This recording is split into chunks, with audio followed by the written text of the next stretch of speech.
92.7 big FM से मैं हूं RJ Yogi. Ladies and gentlemen, welcome to our very special IVF awareness segment. और आज हमारे साथ बहुत ही स्पेशल गेस्ट जुड़े हुए हैं, क्योंकि he she is someone who has dedicated their life to helping individuals and couples on their journey towards parenthood.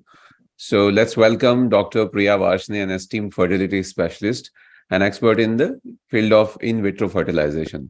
Welcome to the show, Dr. Priya. Thank you so much. Thank you so much. अब before we move to the question fertility के बारे में हम ज्यादा आपसे जाने, मैं चाहूंगा थोड़ा सा आप अपनी जर्नी के बारे में जरूर बताइएगा। किस तरह से शुरुआत हुई, अभी तक कैसी रही है और अभी आप कहाँ पर हैं? So myself, Dr. Priya Varshney, and I have done my post-graduation in obstetrics and gynecology. So during my post-graduation, I could feel the pain of the infertile couples when they go through this difficult journey. And then at that moment, I have decided on to do my super specialization in this field.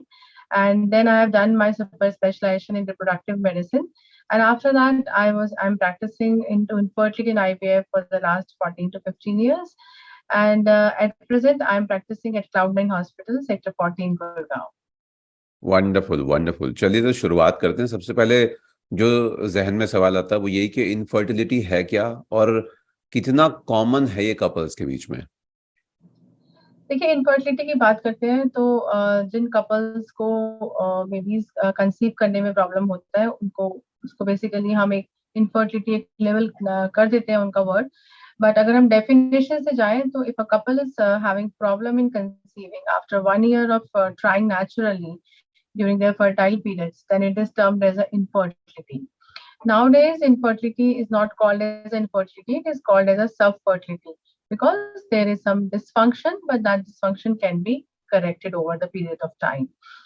और अगर हम incidence की बात करते हैं तो 1 in every 7 couples is facing problem of infertility worldwide, and in India around 1 in 4 couples face this problem. Right right. अच्छा, इसका जो प्राइमरी कॉज है इनफर्टिलिटी का, मेल फीमेल दोनों के अंदर अगर मैं जानना चाहूँ, क्या है और क्या ट्रीटमेंट ऑप्शंस हमारे सामने हैं? सो इनफर्टिलिटी का मेन कॉज मेंस में भी हो सकता है और वुमेन में भी हो सकता है। जो वुमेन में मोस्ट कॉमन कॉज होता है वो फैलोपियन ट्यूब्स का ब्लॉकेज हो जाना, ओवरीज में एग्स का कम हो जाना, और भी ओवरीज या यूट्रस में किसी प्रॉब्लम का होना जैसे एंडोमेट्रियोसिस, पॉलीसिस्टिक ओवरीज। इन सारी प्रॉब्लम की वजह से इनफर्टिलिटी हो सकती है। मेन में पुरुषों में जो होता है शुक्राणु की मात्रा का कम हो जाना, उनकी मोटिलिटी कम हो जाना, शुक्राणु नील हो जाना, या फिर कोई भी सेक्सुअल डिस्फंक्शन अगर होता है तो इसकी वजह से भी इनफर्टिलिटी की प्रॉब्लम का सामना करना पड़ सकता है। जी, और अगर ट्रीटमेंट ऑप्शंस की हम बात करें तो कौन कौन से ऑप्शंस हैं? तो ट्रीटमेंट ऑप्शन की अगर हम बात करते हैं तो हमारे पास हम स्टार्ट करते हैं बेसिक लेवल से। पहले हम रूट कॉज पता करने की कोशिश करते हैं कि क्या प्रॉब्लम है इनफर्टिलिटी जिसकी वजह से हो रही है। उसके बाद उसका उसका कॉज को करेक्ट करने की कोशिश करते हैं। अगर बहुत सारे कपल में 15 to 20% ऐसा भी होता है जहां हमें कोई फैक्टर नहीं मिलता जिसको हम अनएक्सप्लेन इनफर्टिलिटी बोलते हैं, और वो टेस्टों से टेस्ट नहीं करा जा सकता, उस केसेस में हम पहले मेडिसिन ट्राई करते हैं जिससे एग बनाते हैं। उसके बाद हम उसको 2-3 साइकिल में इंजेक्शंस भी ट्राई करते हैं जिससे आप एग को सुपर ओविलेट कर सकते हैं। उसके बाद हम आईयूआई का प्रोसेस करते हैं जिसमें हस्बैंड के सीमन को वाइफ के यूट्रस में ओविलेशन के पीरियड के समय डालते हैं। और अगर फिर भी कुछ नहीं होता तो हम आईवीएफ का प्रोसेस का हेल्प लेना पड़ सकता है। और किसी किसी कंडीशन में हम लैप्रोस्कोपी करके भी देख सकते हैं कि यूट्रस और ट्यूब्स और ओवरीज का क्या सिचुएशन है। Right right. अच्छा, आपने जिक्र किया आईवीएफ का, तो मैं चाहूंगा थोड़ा सा इसके बारे में पूरा प्रोसेस क्या है आप एक्सप्लेन करें आसान भाषा में, और एआरटी क्या होता है ये भी जरूर बताइएगा। तो आईवीएफ जिस प्रोसेस को बोलते हैं इन विट्रो फर्टिलाइजेशन, जहाँ पे हम फर्टिलाइजेशन बॉडी के अंदर ना कर बाहर की तरफ करते हैं। तो इस प्रोसेस में एक कॉमन लेमेन को हम बोलते हैं टेस्ट ट्यूब बेबी। इस प्रोसेस में हम बेसिकली ओवरी में एग को बनाते हैं, उन एग्स को बाहर निकालते हैं, एग्स को और स्पर्म को आपस में लैब में फर्टिलाइज करते हैं, उन एग से एम्ब्रियो क्रिएट करते हैं और उन एम्ब्रियोज को हम फिर वुमेन की यूट्रस में पुश करते हैं। सो ये प्रोसेस है जो अगर अंदर एम्ब्रियो नहीं बन पा रहा तो हम उसको बाहर एम्ब्रियो को बना के वुमेन की यूट्रस पे पुश करते हैं। एंड ART की अगर बात करते हैं तो ART is assisted reproductive technology, और इसमें किसी भी प्रोसेस या टेक्नोलॉजी जिसमें गेमीन्स का यूज होता है या एक्सेस स्पर्म्स यूज होते हैं, एम्ब्रियोज क्रिएट होते हैं, उस प्रोसेस को ART बोलते हैं, and IVF is a part of ART। Right, right.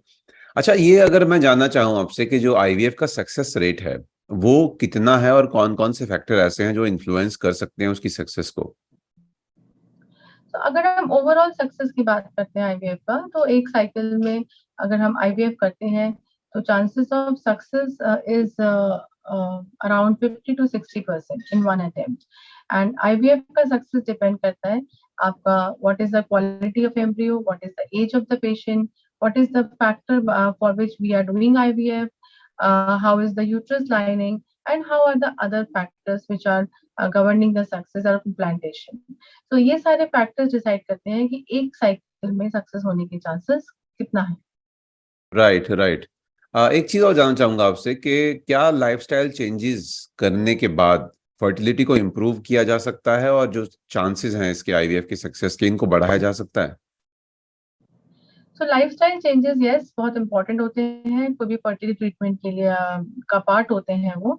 अगर कोई भी कपल हमारे पास फर्टिलिटी ट्रीटमेंट के लिए आता है तो पहले हम उनको उनका लाइफस्टाइल को चेंज करने की कोशिश करते हैं, उनके डाइट को कंट्रोल करते हैं, उनमें थोड़ा सा एक्सरसाइज, बॉडी का एक्टिविटी को बढ़ाने के लिए एडवाइस करते हैं, योगा मेडिटेशन को भी इसमें ऐड करते हैं। और अगर कोई रिक्रिएशनल ड्रग्स, स्मोकिंग, अल्कोहल वगैरह ये सब लेते हैं तो उसको भी कट डाउन करने के लिए एडवाइस करते हैं। और plus stress is a very important factor which is major cause of infertility, so we ask the couple to low down the stress also. Right, right.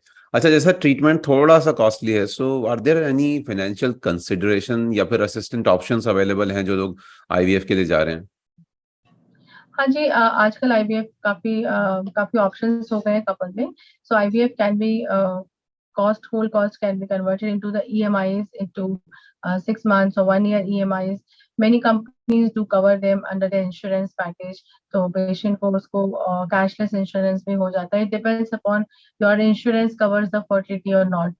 और काफी कंपनियों ने फर्टिलिटी ट्रीटमेंट्स को भी इंश्योरेंस में कवर करना शुरू कर दिया है। सो आप लोन भी ले सकते हैं, काफी कंपनी ने लोन फैसिलिटी भी इसको प्रोवाइड कर दिया है, जो कि आप EMI में कन्वर्ट कर सकते हैं उस लोन को। Right, right. अच्छा, अगर मैं जानना चाहूँ आईवीएफ के अलावा जो बाकी ऑल्टरनेटिव ऑप्शंस हैं, ट्रीटमेंट हैं हमारे सामने, प्रोसीजर्स कौन कौन से हैं? सो IVF के अलावा अगर हम जाना चाहते हैं तो हम IUI के लिए जा सकते हैं। जैसे मैंने आपको बताया, IUI में हम सिर्फ स्पर्म्स को यूट्रस में पुश करते हैं, और IUI का प्रोसेस पेनलेस होता है, इसमें कोई एडमिशन की जरूरत नहीं होती। बट डेफिनेटली IUI के प्रोसेस से IVF के प्रोसेस में जो सक्सेस के चांसेस है वो कम होते हैं। बाकी मैंने आपको बताया किसका अगर ट्यूब्स ब्लॉकेज है या कोई सिस्ट वगैरह है ओवरीज में, तो उसके लिए हम लैप्रोस्कोपी का प्रोसेस भी कर सकते हैं, जिसमें हम एक दूरबीन डाल के उसको सिस्ट को क्लीन करते हैं या ट्यूब्स को ओपन करने का प्रोसेस भी कर सकते हैं। जी, जी। अच्छा, जैसा कि हमारा दिल्ली एनसीआर की अगर हम बात करें तो पोल्यूशन काफी ज्यादा रहता है नॉर्मली, तो एनवायरमेंटल फैक्टर और इनफर्टिलिटी, कोई कोरिलेशन है इनके बीच में? यस, एनवायरमेंटल फैक्टर बहुत फर्क पड़ता है। एयर क्वालिटी, हमारे आसपास का एयर क्वालिटी क्या है वो भी बहुत फर्टिलिटी डिटरमाइन करता है।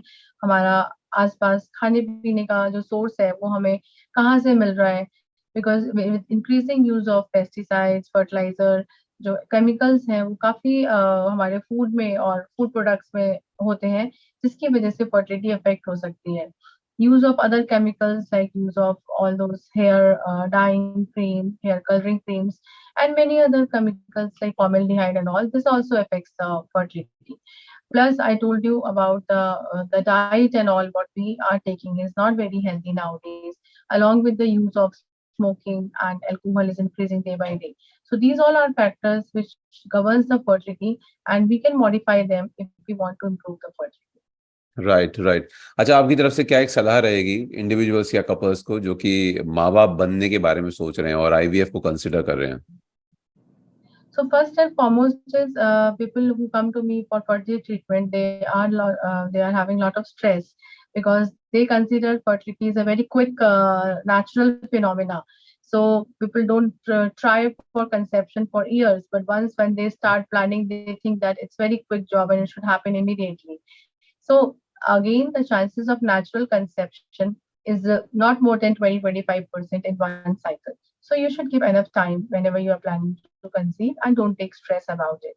Second thing is that get your fertility assessment done. If you are not even not planning for conceiving for the next 5-7 years, maybe because fertility जो होता है वो एज के ऊपर डिपेंड करता है. सो अगर आप अभी प्रेगनेंसी का प्लान नहीं करते हैं, आगे जाके फ्यूचर में कभी आप सोचना चाहते हैं प्रेगनेंसी के लिए, तो एटलीस्ट आप अपनी फर्टिलिटी को प्रिजर्व करा सकते हैं. जिससे एग फ्रीजिंग और स्पर्म फ्रीजिंग की वजह से आप अपनी फर्टिलिटी प्रिजर्व करा सकते हैं, जिससे कि आप बाद में आपको एज रिलेटेड प्रॉब्लम का सामना ना करना पड़े. Third thing is that just keep patience, because it is at times is a very slow process which takes time.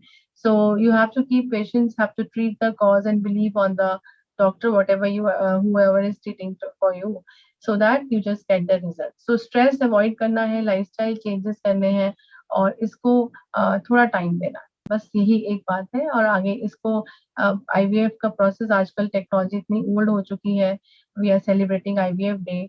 सो उससे आपको अगर आपको IVF के लिए जो भी डाउट है या मिथ्स है या डर है, वो उसको निकाल के और उस प्रोसेस को आप अपने उसके लिए बेबी कंसीव करने के लिए यूज कर सकते हैं. Wonderful, wonderful. Thank you so much, Dr. Priya Varshney, for joining us today and sharing your expertise and insight on IVF. And I'm sure, जिस तरह से आप काम करें, that's truly inspiring for a lot of people, a lot of doctors. Thank you so much once again for joining us. So much. Thank you so much. And all the best to all the couples who are trying to conceive. Thank you. Wonderful.